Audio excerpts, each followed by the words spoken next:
belakang. Dari Ustaz Sabta Hadi Al-Bandari, namun kebetulan Ustaz Sabta kebetulan kurang sehat, digantikan oleh sahabat beliau, sahabat kami, Ustaz Abdul Wahab. Dan bagi adik-adik yang masih ingat, jangan lupa tuh kakek Nabi Muhammad ya, dari pihak wanita ya, ini dapat tuh. Ya, Pernah kemari saya. Pernah kemari saya. Ya. Untuk memberikan pengalaman, nasihat, Sekali ke belakang kamera. kami persilakan terima kasih. Assalamualaikum warahmatullahi wabarakatuh.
Yang sangat saya hormati Pak Imam Haji, yang sangat saya hormati Bapak Perangkat Desa, Pak Darus, bersama tentunya sampai bawah, yang sangat saya hormati seluruh yang hadir di sini, para ahli ulama, para negarawan, satu namanya, yang beserta disebut gelar, yang beserta disebut nama, yang semua dimuliakan atau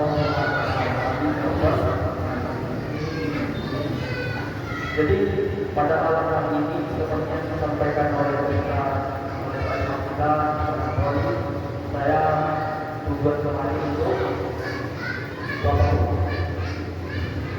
untuk bersilaturahmi dan sekaligus mengganti ada peserta yang hari ini kita sudah siap. Kalau ada kemudahan beliau sudah bersedia bagi membuat. Jadi kenapa kita niatkan yang pertama silaturahmi? Karena setidaknya ada 3 rumus yang ketika bertemu dengan memiliki arti yang sangat luar biasa. Yang pertama, sah dengan bertemu itulah salat. Apa itu? Abdul bin Allah, hubungan antara kita dengan Allah Subhanahu wa taala. Yang kedua, sah dengan bertemu salawat. Itulah hubungan kita dengan Rasulullah. Dan yang ketiga, sah dengan bertemu itulah silaturahmi. Apa itu silaturahmi? Menghubungkan, menyambungkan atau proses rahim ini berasal dari satu perut. Kita mengenai bahwasanya kita berasal dari satu perut, yaitu perutnya Siti Hawa, dan satu ayat yaitu Nabi Adam alaihissalam. Maka Islam ini sangat mudah sekali. Saya berharap melalui silaturahmi ini kita bisa saling kemudian mendoakan Bapak. Doakan saya juga doakan Bapak dan Ibu, karena kita nggak tahu mana doa yang paling makbul. Bukan berarti saya ngomong di sini doanya makbul. Bisa jadi yang muncul di sana, yang tak datang di hari itu, bisa jadi mereka doa yang makbul. Tolong doakan saya, dan saya doakan Bapak Ibu semua, mudah-mudahan nanti suatu saat jika kita mati, rasakan bahasa mati Ustaz, nggak suka ya apa-apa, tapi saya rasa mati itu bakal pakai bentuk. Kenapa? Inna sholati wa nusuki wa mahyaya wa mamati. Mati itu nggak selalu masalah. Mana tahu kita mati suatu saat, ya kan? Mudah-mudahan mati kita dalam kesulitan sholat 5. Mati dalam keadaan mengucap la ilaha illallah Muhammadur Rasulullah. Subhanahu wa taala pada malam hari yang berbahagia kita masih hidup, bisa masih merasakan nikmat ibadah, masih bisa merasakan nikmatnya berbuka puasa. Hari ini ketika kita ada uang, ketika ada rezeki, kita bingung mau beli makan apa. Pergi kita ke warung kopi untuk bertema dua kaki, yang jual risol, gorengan, bakwan, pisang goreng, es cendol, es teler, apa lagi itu semua. Bingung kita bukan mau pilih makan apa.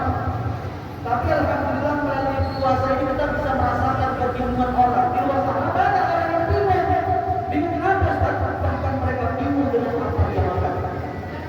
Kalau kita bingung ini, di luar sana banyak orang yang bingung dengan apa yang makan. Karena ada bingung. Tapi alhamdulillah dari puasa ini dan kita sebenarnya sedikit merasakan rasa lapar yang mereka rasakan. Alhamdulillah, kedua berselawat kepada Rasulullah Sallallahu Alaihi Wasallam dengan ucapan Allahumma shalli ala sayyidina Muhammad wa ala alihi Muhammad. Allah Subhanahu wa taala berfirman di dalam surah Al-Baqarah ayat 5 yang biasanya ini sering kita baca di bulan puasa. Bunyinya syahrul Ramadan alladzi unzila fihi al-Qur'an hudan lin-nas wa bayyinatin minal huda wal furqan. Teringatnya cuma sini adanya. Mana kita yang mutlak? Oh, di luar ya. Saya sekarang tidak dapat tulis. Adik-adik, mana adik-adik? Boleh masuk. Nanti saya mau bagi-bagi hadiah nih. Kalau ada hadiah. Wah, nggak malah nanti betul. Nggak dapat di pahalanya. Bapak Ibu sekalian, Allah Subhanahu wa taala terdapat di materi ini. Syahrul Ramadan alladzi unzila fihi al-Qur'an hudan lin-nas wa bayyinatin minal huda wal furqan. Inilah dasar hukum kenapa kemudian kita tahu di bulan puasa inilah turunnya Al-Qur'an. Maka wajib di bulan puasa ini kita banyak mengaji Al-Qur'an, kita belajar Al-Qur'an, kita belajar Al-Qur'an, kita mentadabburi ayat yang dikandung Al-Qur'an. Maka pahalanya dilipat gandakan dari kemuliaan lainnya. Karena Al-Qur'an yang dipentingkan, Al-Qur'an diturunkan berbeda pendapat. Ada yang mengatakan 27 Ramadan, ada yang mengatakan 25 Ramadan, ada yang mengatakan pokoknya tidak ganjil saja. Tapi pendapat Quran mengatakan 20 ulama, mayoritas ulama mengatakan tanggal 17 Ramadan. Maka kebetulan nanti kemudian kita memperingati nuzul Quran, turunnya Al-Quran. Nah, di dalam surah Al-Baqarah, ketika Allah Subhanahu wa taala telah menciptakan manusia, diciptakan dengan berbagai rupa. Tapi dulu pertama sekali ketika Nabi Adam diciptakan, malaikat semua sujud kecuali iblis. Apa kata iblis? Saya lebih mulia, saya lebih luar biasa dari Adam, dari tanah sedangkan saya sudah dari api. Kemudian lanjut ke ayat 138 itu, Fa'imma ya'tiyakum minni hudan faman tabi'a hudaya fala khawfun 'alaihim wa la hum yahzanun. Artinya dari sejak Nabi Adam sampai ke dunia ini, mereka sudah dibekali dengan satu bekal yang namanya hudan. Apa itu hudan? Hudan ini adalah bekal. Dan Nabi Musa juga dibekali dengan hudan. Nabi Isa dibekali dengan hujan. Nabi Daud dibekali dengan hujan. Nabi Musa diturunkan hujan sama dia itu sebagai bekal. Apa itu bekalnya? Kita tahu. Nabi Isa kita Injil. Nabi Daud kita ternyata Al-Quran diturunkan kepada Nabi Muhammad sallallahu alaihi wasallam juga sebagai hujan. Syahrul Ramadan alladzi unzila fihi al-Qur'an. Syahr itu bahasa kata yang berasal dari bahasa Arab yang diartikan bulan. Fihi diartikan pada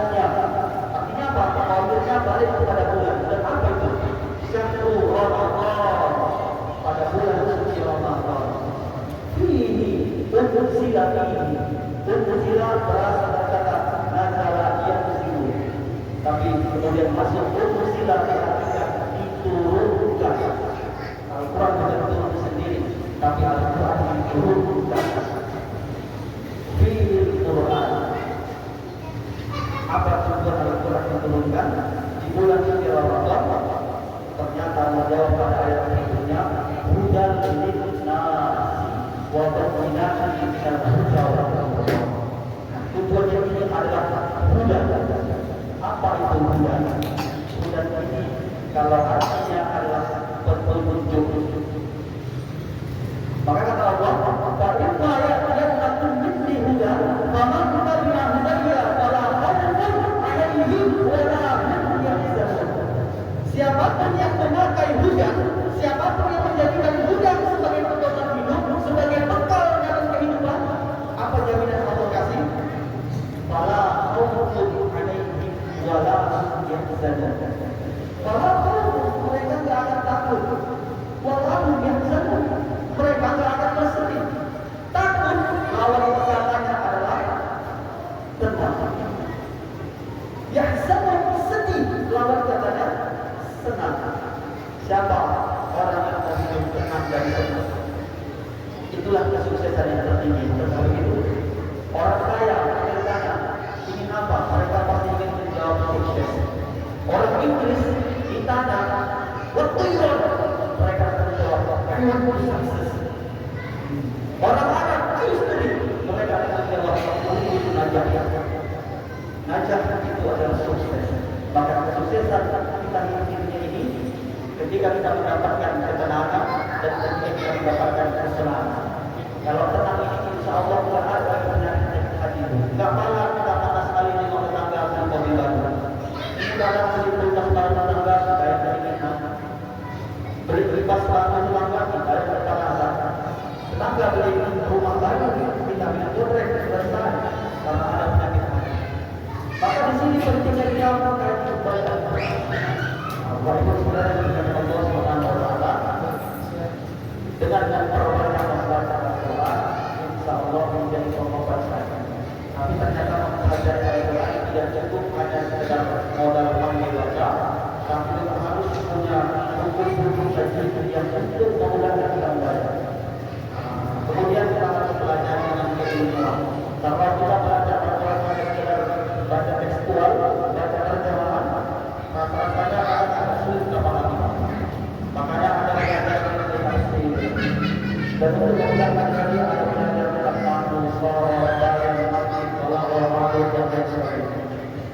Nah, ini sebagai pengantar dan kalau ini saya ini ada depan izin menampilkan salah satu pribadi yang bernama Kosan. Dia dulu hari ini di Mas-2 di Pondok Pesantren Al ada. Izin ya.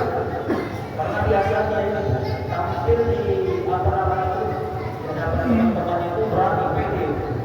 Tapi kalau tampil di masyarakat itu tahu kita.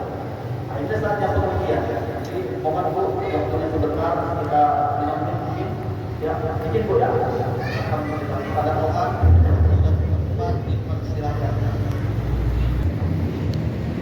Assalamualaikum warahmatullahi wabarakatuh. Waalaikumsalam warahmatullahi wabarakatuh. Alhamdulillahi rabbil alamin.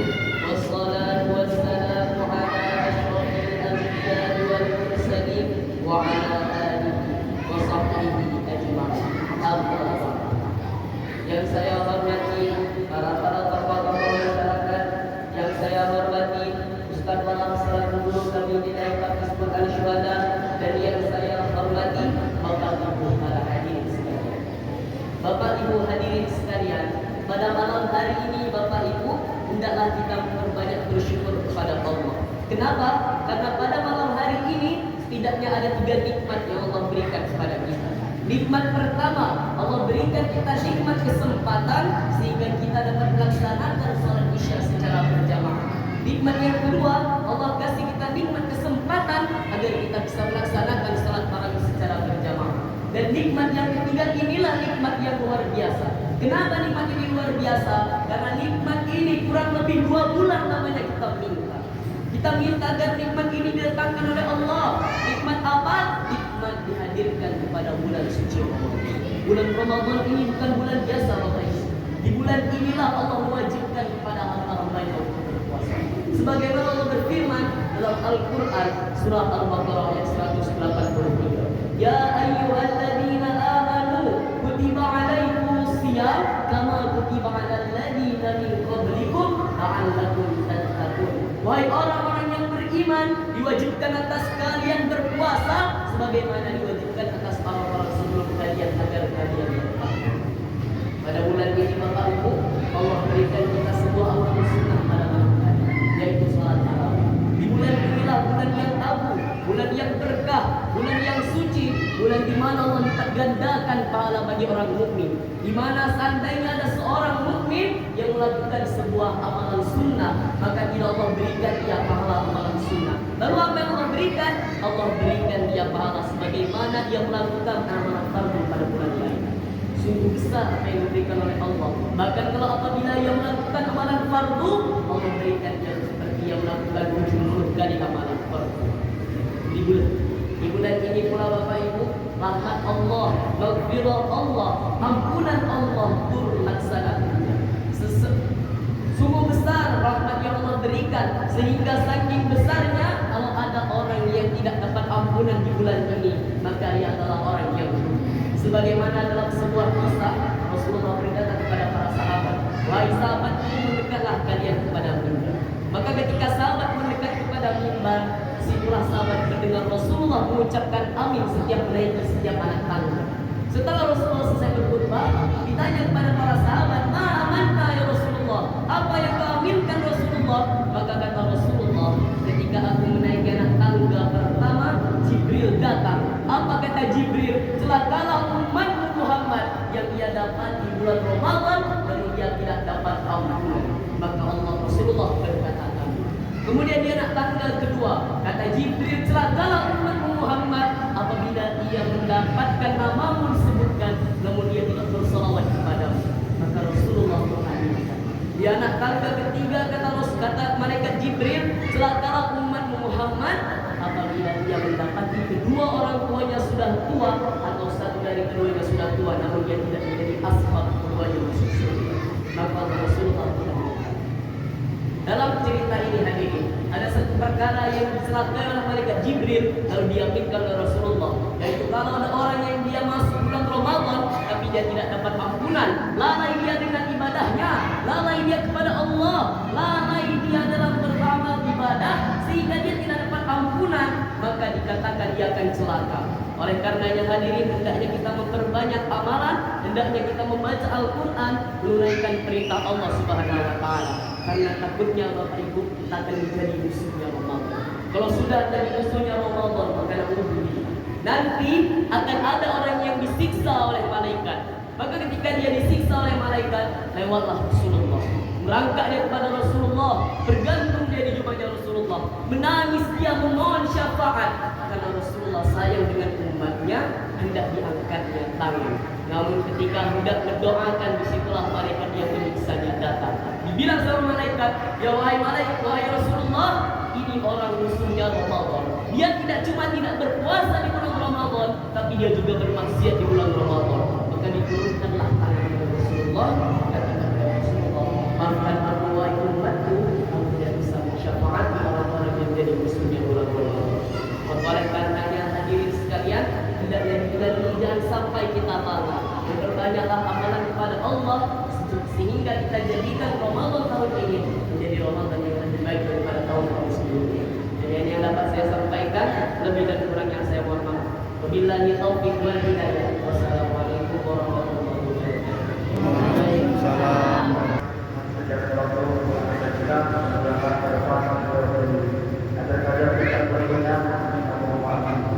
Jadi Bapak Ibu sekalian Allah Subhanahu wa taala untuk menurunkan banyak saya tadi berkata kita semua lebih maksimal di bulan puasa, lebih banyak mengaji, lebih banyak beribadah. Karena apa Pak? Bisa jadi Ramadan dahulu menjadi Ramadan terakhir kita.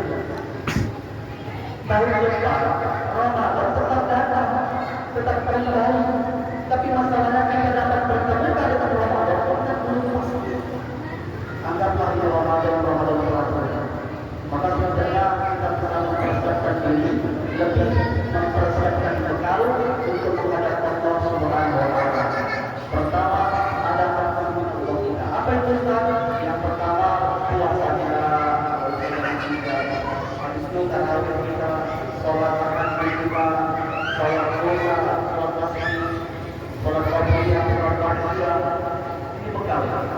Ada hablum minannas. Apa itu hablum minannasnya?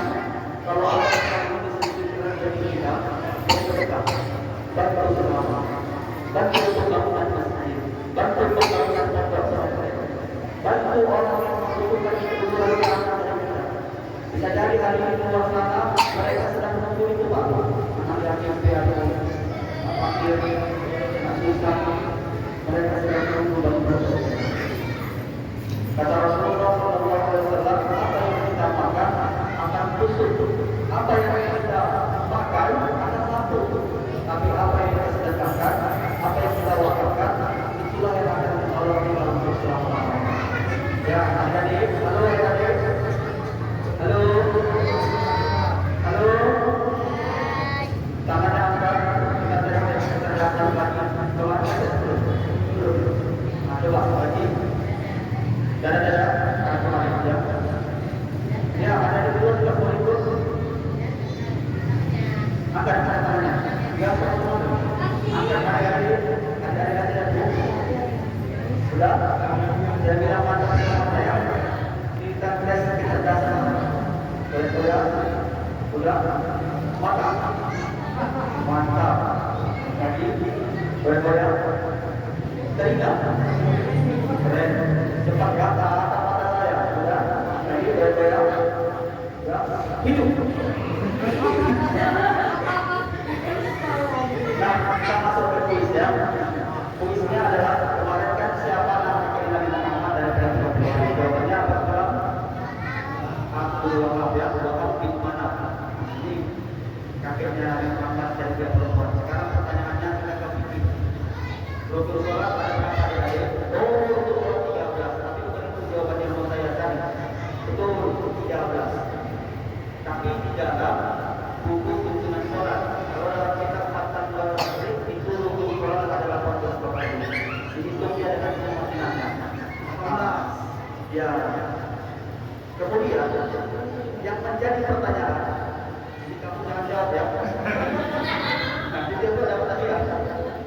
Yang menjadi pertanyaan, apa persamaan dan apa perbedaan antara rukun dengan syarat? Ibu-ibu juga boleh menjawab. Tenang, nggak saya salahkan. Ada siapa yang sudah betul? Persamaan dan perbedaan antara rukun dengan syarat. Kalau syarat itu contoh syarat. Anak kalau datang ke sekolah SD mau masuk sekolah pesantren misalnya, apa syaratnya? Harus kelas 6, harus ada ijazah, kan gitu ya. Itu kan syarat. Kalau sudah dia bergabung, sudah dia masuk ke sekolah pesantren, ada namanya rukun. Apa rukunnya? Wajib hadir setiap Senin Selasa Kamis Jumat. Wajib menghafal, wajib mengikuti kegiatan belajar. Kan gitu. Nah, sekarang memudahkan itu sebagai pengantar apa syarat rukun persamaan dan perbedaan. Yang bisa menjawab saya kasih hadiah. Seperti biasa, di sini tidak ada kosong. Lintas ada.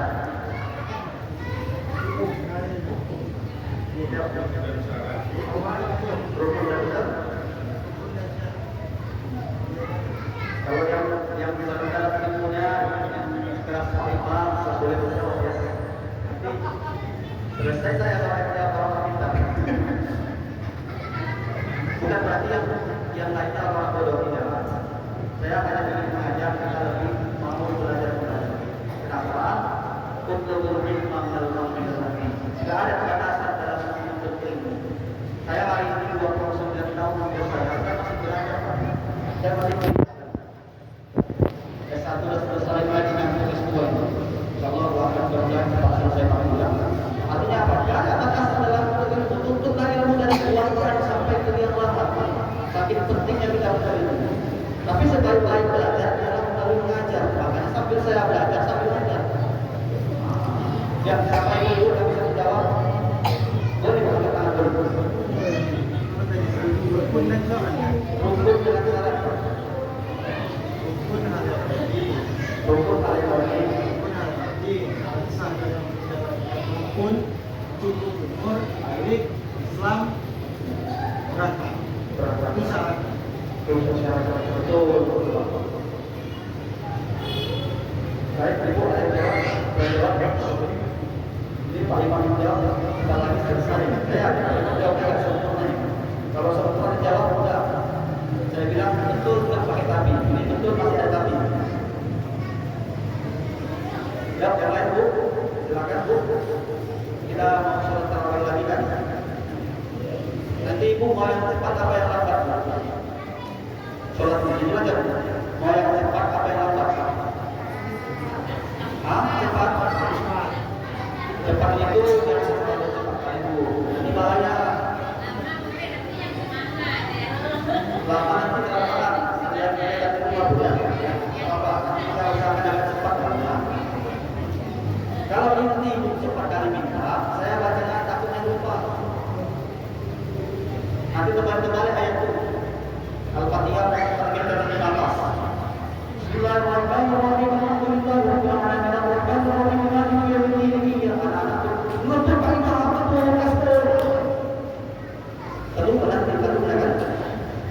Bapak sekalian Allah, izin saya dijawab. Jawabannya adalah rukun dan syarat persamaannya sama-sama wajib. Kita mulai dari awal. Rukun ini kan banyak. Rukun agama ada berapa? Rukun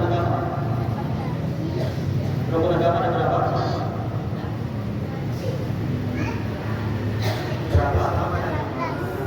Rukun Islam ada 5, rukun iman ada 6, rukun sholat ada rukun sholat 13, di dalam kitab Fatwa Takrib 18, bersama juga dengan kitab Al-Juri itu juga 18. Kan itu. Ini rukun agama ada berapa tadi? 5. Apa di 5 itu?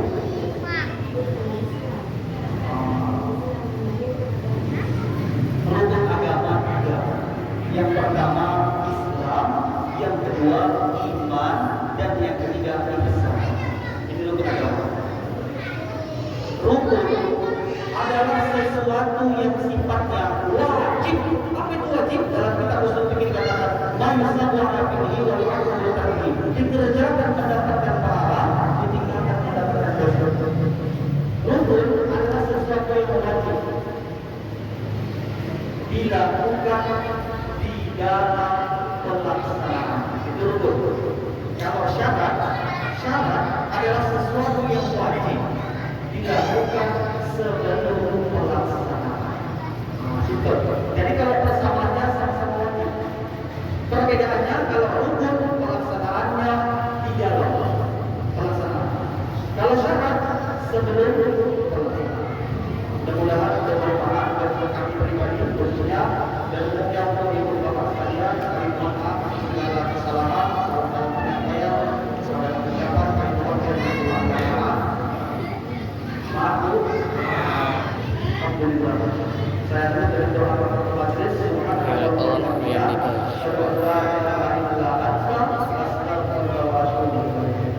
Assalamualaikum